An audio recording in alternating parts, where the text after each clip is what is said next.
Good morning बच्चों आज हम लोग पाठ 5 में पढ़ेंगे भूल का एहसास। हमारे पाठ का नाम है भूल का एहसास। तो बच्चों चलिए शुरू करते हैं पाठ। ध्यानपूर्वक सुनिएगा सब कोई। बहुत पुरानी बात है, एक राजा था। ये बहुत पुराने समय की बात है। एक राजा था, बहुत हठीला, क्रूर तथा क्रोधी। मतलब वो स्वभाव से कैसा था बच्चों? बहुत हठीला मतलब जिद्दी टाइप का था। क्रूर मतलब उसमें थोड़ा भी दया माया कुछ भी नहीं था। और क्रोधी मतलब उसको बहुत ज़्यादा वो गुस्से वाला था। दूसरों पर दया करना उसे आता ही नहीं था। मतलब वो किसी पे बच्चों दया करता ही नहीं था। मतलब बहुत ज़्यादा क्रूर था, अत्याचारी था। वो किसी पे क्या करता था? दया करता ही नहीं था। प्रजा पर भी बहुत अत्याचार करता था। मतलब वो अपनी प्रजा पर भी बहुत अत्याचार करता था। प्रत्येक व्यक्ति उसके अत्याचारों से अत्यंत दुखी थे। मतलब उसके राज्य में प्रत्येक व्यक्ति उसके अत्याचारों से काफ़ी दुखी थे। परंतु राजा के सामने कुछ कहने की किसी की हिम्मत नहीं होती थी। मतलब राजा के सामने कोई भी कुछ कहने की हिम्मत नहीं कर पाता था। ठीक है, आगे देखिए, आगे है इसलिए राजा के प्रत्येक आदेश का चुपचाप सिर झुकाकर स्वीकार कर लिया जाता था। मतलब राजा जो भी आदेश देता था उसका सब क्या करते थे? न चुपचाप उसे स्वीकार कर लेते थे, मतलब उसे मान लेते थे। एक दिन संध्या समय राजा घोड़े पर बैठकर सैर करने जा रहा था। मतलब एक बार की बात है, शाम के समय। संध्या का मतलब होता है बच्चों शाम के समय। शाम के समय राजा अपने घोड़े पर बैठकर सैर, मतलब शाम को जैसा हम लोग कभी कभी होता है ना कि शाम के समय हम लोग घूमने को निकलते हैं, तो राजा भी ठीक उसी प्रकार शाम के समय अपने घोड़े पर सवार होकर सैर करने जा रहा था। उसके आगे एक दुर्बल वृद्ध पुरुष लाठी के सहारे धीरे धीरे चल रहा था। मतलब राजा जहाँ सैर करने जा रहा था, ठीक उससे आगे एक वृद्ध व्यक्ति, बूढ़ा व्यक्ति बच्चों क्या कर रहा था? लाठी के सहारे धीरे धीरे चल रहा था। इस कारण राजा को आगे निकलने में असुविधा हो रही थी। असुविधा का मतलब होता है बच्चों तकलीफ हो रही थी। मतलब वो वृद्ध व्यक्ति बहुत धीरे धीरे चल रहा था, इसी वजह से राजा को आगे निकलने में असुविधा, तकलीफ हो रही थी। अचानक राजा ने घोड़े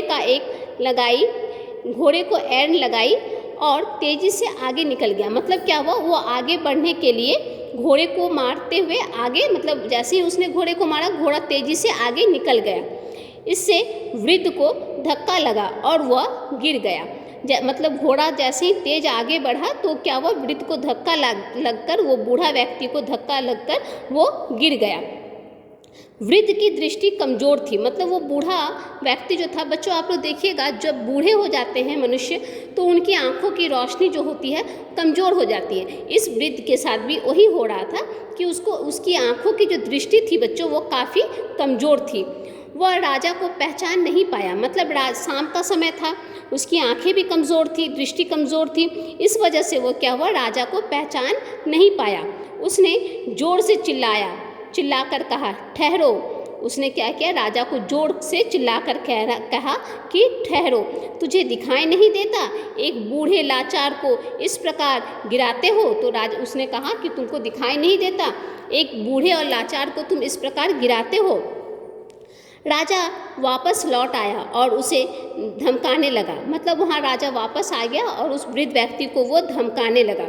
वृद्ध व्यक्ति बोला, मैं कमज़ोर और शक्तिहीन हूँ, इसलिए तुम अपना बल प्रदर्शन कर रहे हो।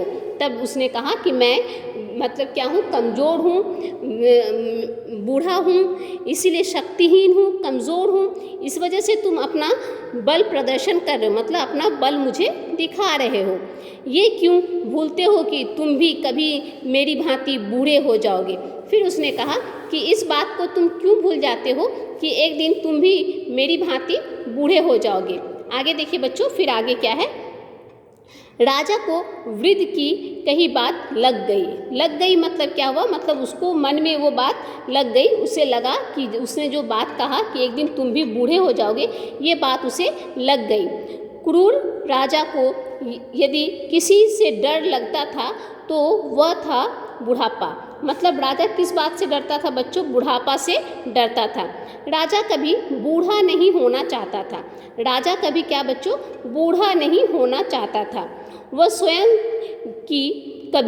वो स्वयं को मतलब वो कभी भी इस बात की कल्पना भी नहीं करना चाहता था या देखना भी नहीं चाहता था कि वो बूढ़ा हो चुका है। तो देखिए यहाँ लिखा है कि वह स्वयं की कभी बूढ़े के रूप में कल्पना भी नहीं कर पाता था, मतलब इस बात की वो कल्पना भी नहीं कर पाता था कि वो कभी बूढ़ा होगा। यदि उसके बालों में एक भी सफ़ेद बाल झलकता तो वो उसे तुरंत उखाड़ फेंकता, मतलब उसको बुढ़ापे से इतने नफरत थी कि अगर उसके बालों में एक सफ़ेद बाल उसे दिखाई भी दे देता तो वो क्या करता, तुरंत उसको उखाड़ फेंकता। और चेहरे पर आई झुर्रियाँ उसे पसंद नहीं थी, मतलब बुढ़ापा में देखिएगा बच्चों चेहरे पर झुर्रियाँ आ जाती हैं तो वो झुर्रियाँ उसे पसंद नहीं थी।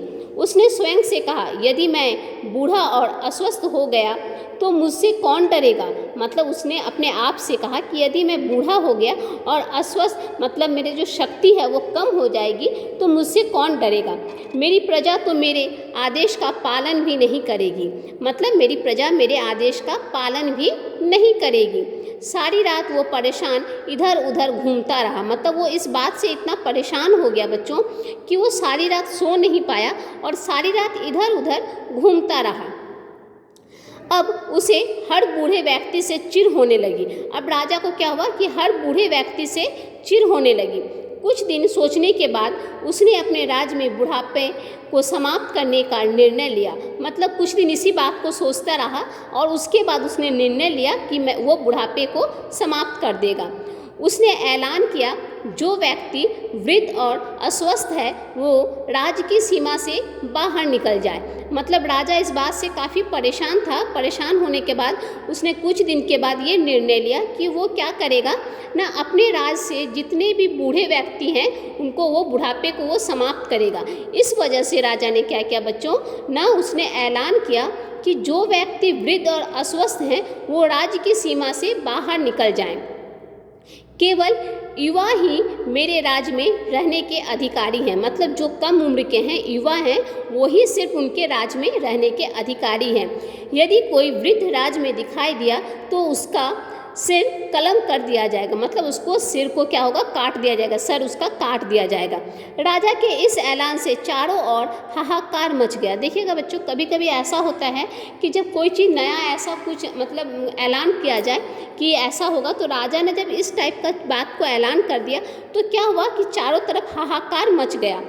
हर घर से रोने की आवाज़ें आने लगी, मतलब हर घर से क्या हुआ बच्चों कि रोने की आवाज़ें आने लगी। राज्य के निवासी हिम्मत करके मंत्री के पास पहुँचे।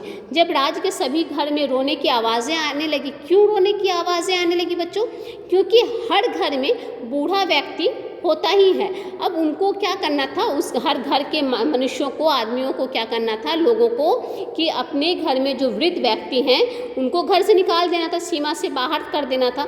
तो इस बात से सभी लोग क्या करने लगे ना, काफ़ी विलाप करने लगे, रोने लगे। और वो क्या किया, उन्होंने आखिर में ये फैसला लिया कि वो हिम्मत करके राजा के मंत्री के पास गए। मंत्री से बात करते समय भी उनकी अश्रुधारा, मतलब आंखों से आंसुएं रुक नहीं रही थी, मतलब वो इतने रो रहे थे कि उनकी अश्रुधारा जो थी बच्चों वो रुक नहीं रही थी। मंत्री बहुत दयालु था, मंत्री क्या था बच्चों, काफ़ी दयालु था, परंतु राजा के आगे उसकी एक नहीं चलती थी। मंत्री तो दयालु था बच्चों, लेकिन मंत्री का राजा के आगे एक भी नहीं चलती थी। उसने उन्हें आश्वासन देकर वापस भेज दिया, मतलब उन्होंने कहा, मंत्री ने कहा ठीक है आप जाइए, हम देखते हैं आगे क्या कर सकते हैं। इस तरह की बातें करके वो उन्हें वापस भेज दिया और स्वयं इस बारे में राजा से बात करने का ठानी, मतलब अब उसने ठानी कि मैं इस बारे में स्वयं राजा से बात करूँगा। हिम्मत करके उसने राजा से पूछ ही लिया, आप वृद्धों के प्रति इतने, मतलब वो क्या क्या हिम्मत करके पूछ ही लिया कि आप वृद्धों के प्रति आपके मन में इतनी घृणा, इतनी नफरत क्यों है।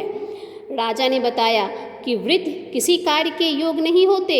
तो राजा ने क्या बोला बच्चों कि वृद्ध जो होते हैं किसी कार्य के योग नहीं होते, इसलिए उन्हें जीने का अधिकार नहीं है, इसलिए वृद्धों को जीने का अधिकार नहीं है।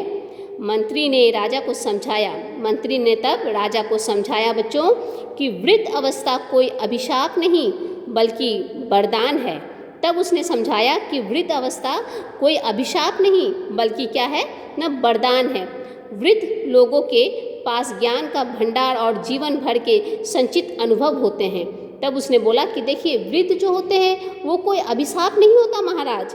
वृद्ध अवस्था क्या होता है, एक वरदान है। क्योंकि देखो बच्चों, क्या होता है कि आदमी जैसे जैसे उनकी उम्र बढ़ती है उनका तजुर्बा बढ़ता है। तो मंत्री ने वही समझाया कि वृद्ध अवस्था कोई अभिशाप नहीं है महाराज, ये एक वरदान है। उनके पास ज्ञान का क्या है न, भंडार है। जीवन भर के संचित अनुभव होते हैं। जिंदगी को बेहतर ढंग से जीने का तरीका होता है, मतलब ज़िंदगी को किस तरह से बेहतर जिया जा सकता है इसका तरीका होता है।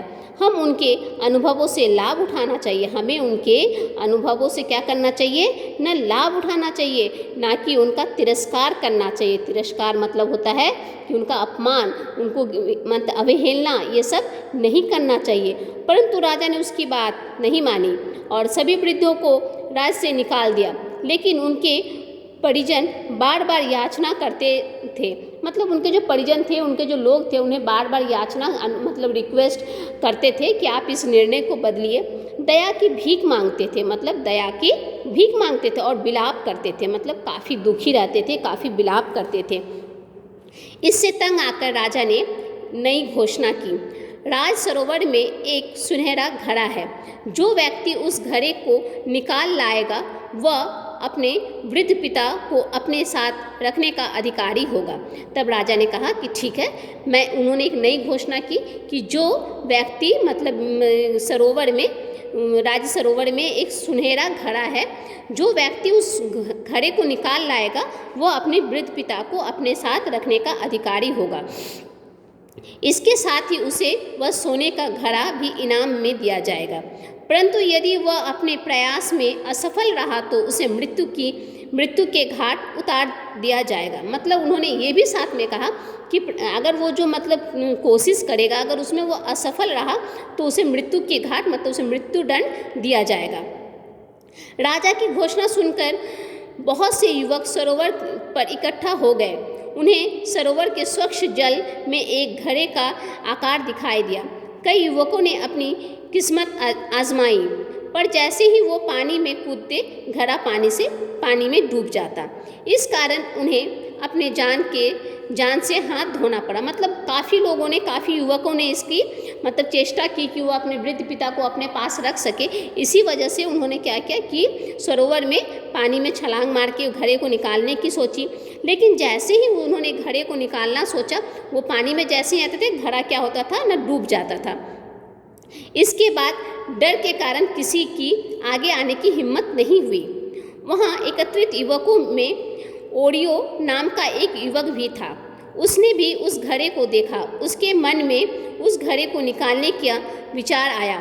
वह काफ़ी देर तक इस बारे में सोचता रहा, परंतु घड़ा निकालने का कोई उपाय नहीं सोच पाया। वह निराश होकर घर की ओर चल पड़ा। मतलब वो भी काफ़ी देर से सोचा कि किस तरह से घड़े को निकाल सकूं, लेकिन वो क्या हुआ, उसमें उसको कोई उपाय सूझा नहीं। तो वो क्या हुआ, लास्ट में निराश होकर, दुखी होकर वो घर की ओर चल दिया।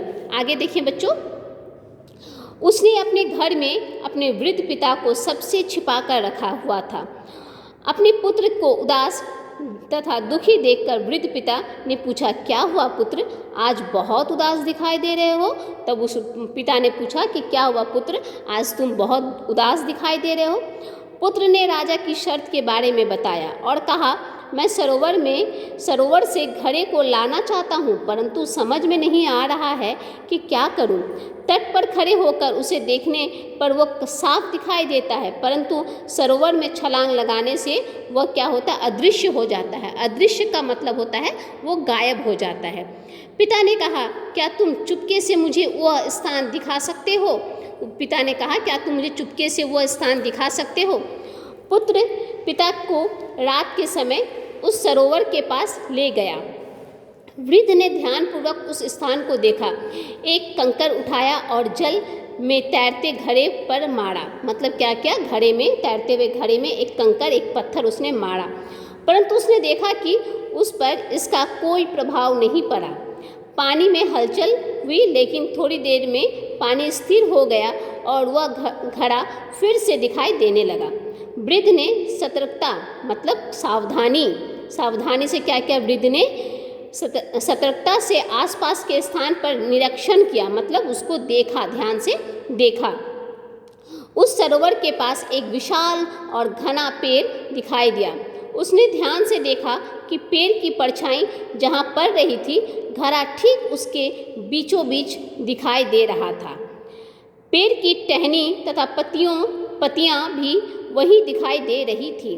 घड़े का सच उसे समझ में आ गया। वह अपने पुत्र के साथ वापस घर लौट आया। घर आकर उसने विस्तार से अपने पुत्र को सारी बातें समझाई और घड़ा लाने के लिए प्रयास करने को कहा।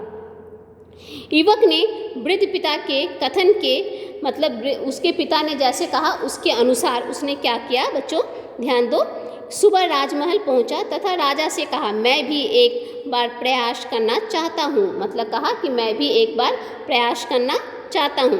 राजा ने पुनः उसे आगाह करते हुए कहा, मतलब राजा ने उसे वार्निंग देते हुए कहा कि तुम्हें याद है ना, यदि तुम इस कार्य में असफल रहे तो तुम्हें मृत्यु के घाट उतार दिया जाएगा। युवक ने मौन रहते हुए स्वीकृति सूचक सिर हिला दिया, मतलब मौन रहते हुए बिना कुछ बोले सिर को हिला दिया। युवक के साथ राजा सरोवर पर पहुंचा। सरोवर में घड़ा अभी भी दिखाई दे रहा था। कुछ ही समय में सारी प्रजा वहां इकट्ठा हो गई। राजा के इशारे पर युवक आगे बढ़ा, परंतु पानी में कूदने के स्थान पर वह पास स्थित पेड़ की ओर बढ़ गया। सभी आश्चर्य से उसे देख रहे थे। वो तीव्रता मतलब जल्दी से, तीव्रता का मतलब होता है बच्चों क्या ना, जल्दी से पेड़ पर चढ़ गया और पेड़ की पत्तियों को इधर उधर हटाने लगा। मतलब क्या क्या, पेड़ पर चढ़कर पत्तियों को इधर उधर हटाने लगा। आगे देखिए बच्चों, शीघ्र ही उसे पेड़ की टहनियों के बीच एक घड़ा दिखाई दिया। उसे उतारकर वह राजा के पास ले आया। सभी ने देखा कि पानी में से घड़े का आकार गायब हो गया था। युवक ने सभी को बताया, जल में दिखाई देने वाला घड़ा केवल इस घड़े का परछाई मात्र थी। मतलब क्या था कि वो सिर्फ परछाई मात्र थी। राजा अत्यंत प्रसन्न हुआ। अत्यंत का मतलब होता है बच्चों काफ़ी प्रसन्न हुआ। उसने युवक से कहा, इसका उत्तर कोई अनुभवी व्यक्ति ही दे सकता था। सच सच बताओ कि तुम्हें इसका उत्तर किसने बताया। युवक ने कहा, मैं आपसे क्षमा मांगता हूँ कि मैंने आपके आदेश का उल्लंघन, मतलब आपके आदेश का मैंने पालन नहीं किया, उल्लंघन कर अपने पिता को अपने घर में छिपाकर रखा। मेरे वृद्ध अनुभवी पिता ने ही इसका उत्तर मुझे बताया था। राजा ने अपनी घोषणा के अनुसार उसे वह सोने का घड़ा तो इनाम में दिया ही, साथ ही बहुत सा धन भी दिया। राजा को अपनी भूल का एहसास हो गया था। राजा को क्या हुआ बच्चों, अपनी भूल का एहसास हो गया था। वो वृद्धों को किसी काम के योग्य नहीं समझता था, परंतु जिस बात का पता युवा नहीं लगा पाए उसका पता एक वृद्ध ने सहज ही लगा लिया। राजा युवक के घर गया तथा वृद्ध के पैर पकड़कर क्षमा मांगी। इसके बाद राजा सभी वृद्धों को आदर सहित अपने राज्य में वापस ले आया। अब राजा के मन में वृद्ध व्यक्तियों के प्रति आदर बढ़ गया था। उसे अपने सिर में कोई सफ़ेद बाल नज़र आता तो उसके चेहरे पर एक मुस्कुराहट आ जाती। कोई वृद्ध राह में जा रहा होता तो वो स्वयं पीछे हटकर उसे रास्ता देता और उसका अभिवादन करता। अभिवादन का मतलब होता है उसका स्वागत करता, उसका सम्मान करता। तो बच्चों देखिए, इस पाठ के माध्यम से हमें क्या पता चला कि एक राजा था जो काफ़ी मतलब क्रूर था, हठीला था, लेकिन उसकी एक कमजोरी थी, क्या वो वृद्धों से काफ़ी नफरत करता था। लेकिन एक बार ऐसी एक घटना घटी कि वो जब एक सरोवर में एक घड़े को रख दिया तो उससे क्या हुआ कि उस घड़े का सच कोई नहीं पता लगा सका, लेकिन उस एक युवक ने लगाया। क्यों लगाया? क्योंकि उसके पास उसके वृद्ध पिता थे, उन्होंने ही उसे वो उत्तर बताया था कि घड़ा जो है पेड़ पर है, ना कि सरोवर में है। तो उसके बाद उसे उस घटना के बाद से राजा को वृद्धों के प्रति घृणा नहीं बल्कि उनके मन में वृद्धों के प्रति सम्मान बढ़ गया और वो सभी वृद्धों को क्या करने लगा, सम्मान देने लगा। तो बच्चों, हम इस पाठ के माध्यम से ये जानें कि वृद्ध जो होते हैं उनके पास काफ़ी अनुभव होता है, ज्ञान का भंडार होता है। इसलिए कभी भी किसी वृद्ध को देख के ये नहीं समझना चाहिए कि इनको कुछ नहीं आता है क्योंकि ये वृद्ध हो चुके हैं, इनके पास कोई ज्ञान नहीं है, ऐसा कभी भी नहीं सोचना चाहिए। बल्कि वृद्धों को देखकर हमेशा ये सोचिएगा बच्चों कि इनके पास काफ़ी ज्ञान होता है, काफ़ी ज्ञान का भंडार होता है जो हम लोग उनके से ग्रहण कर सकते हैं, जान सकते हैं, समझ सकते हैं। ठीक है बच्चों, आज के वीडियो में इतना ही। धन्यवाद।